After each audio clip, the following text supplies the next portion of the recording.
3 தடவை தண்ணியில முங்கி எழுந்தா இவ கழுத்துல தாலி வந்துருமா. நல்ல கதை. இந்த அம்மன் சாமி என்ன நகைக்கடையிலேயே வேலை செய்யுது? தாலி எங்க இருக்குன்னு நமக்கு தெரியும், அது தெரியாம இந்த சாமியார் பயங்கரமா டிராமா பண்ணிக்கிட்டு இருக்காரு.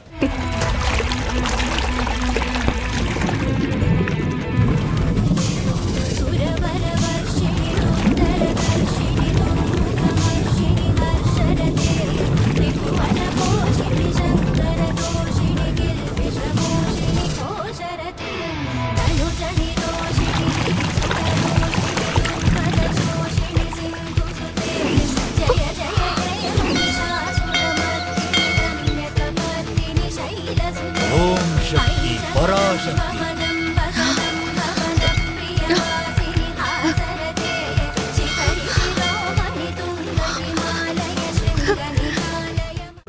இன்றே டவுன்லோட் செய்து உங்கள் ஃபேவரட் ஷோக்களை என்ஜாய் பண்ணுங்க.